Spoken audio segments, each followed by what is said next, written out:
Hello friends, welcome back to my channel. আজ আমি তোমাদের সাথে শেয়ার করব পাকা আমের তৈরি মালপোয়ার রেসিপি। তো মালপোয়া বানানোর জন্য সবার প্রথমে আমি এখানে দুটো পাকা আম ভালোভাবে খোসা ছাড়িয়ে টুকরো টুকরো করে কেটে নিয়েছি। তো সবার প্রথমে আমটাকে মিক্সারে মিক্স করে পাল্পটা বের করে নেব।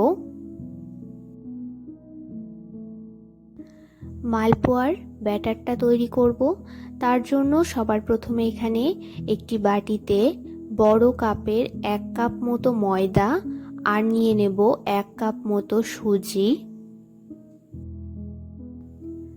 আমি এখানে ময়দা ও সুজিটা সমান সমান ব্যবহার করেছি। এবার দিয়ে দেব এখানে পরিমাণ মতো চিনি। তোমরা যে যেরকম মিষ্টি পছন্দ করো সেই মাপে চিনিটা ব্যবহার করবে। মিষ্টিটা ব্যালেন্স করার জন্য সামান্য পরিমাণে একটু নুন দিয়ে দেব আর দিয়ে দেব মৌরি। মৌরিটা মুখে পড়লে বেশ ভালো লাগে খেতে, সেজন্য আমি এখানে ব্যবহার করেছি। তোমরা চাইলে স্কিপ করতে পারো। তো সব শুকনো উপকরণগুলো ভালোভাবে মিশিয়ে নিয়েছি। এবার এর মধ্যে দিয়ে দেব এখানে পাকা আমের পাল্পটা।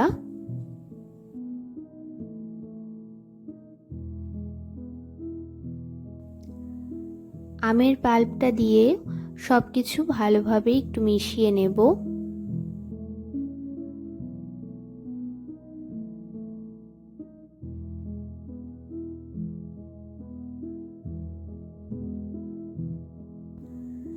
এবার এখানে আমি দুধ নিয়েছি হাফ কাপের থেকে একটু বেশি পরিমাণে। এখানে আমি অল্প অল্প মাপে দুধটা দিয়ে একটি স্মুথ ব্যাটার তৈরি করে নেব।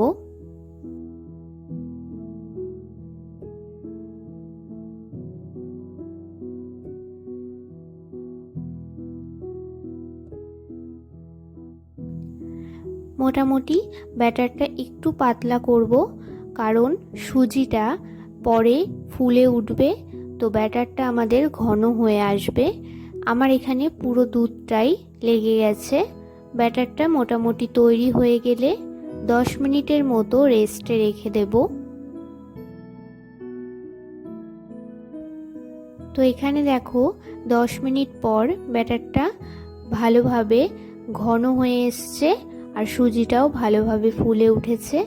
এবার মালপোয়াগুলো এক এক করে ভেজে নেব। এখানে গ্যাসে একটি কড়াইতে সবার প্রথমে পরিমাণ মতো তেল ও অল্প একটু ঘি দিয়ে দেব। তেলটা খুব ভালোভাবে গরম করে নেব।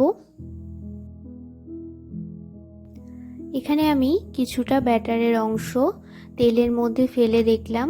যখন এরকম ফুলে উঠবে তখন বুঝতে হবে তেলটা ভালোভাবে গরম হয়ে গেছে। এবার অল্প অল্প পরিমাণে এখানে ব্যাটার দিয়ে মালপোয়াগুলো এক এক করে ভেজে নেব।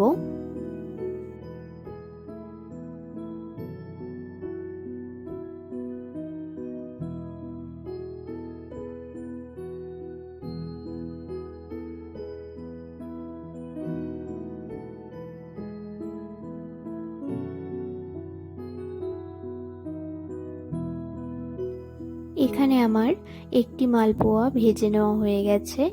এইভাবে বাকিগুলো ভেজে নেব।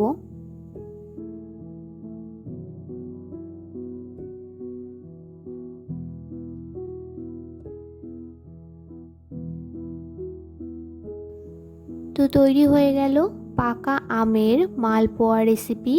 এই রেসিপিটি তোমাদের কেমন লাগলো আমাকে অবশ্যই কমেন্টে জানিও।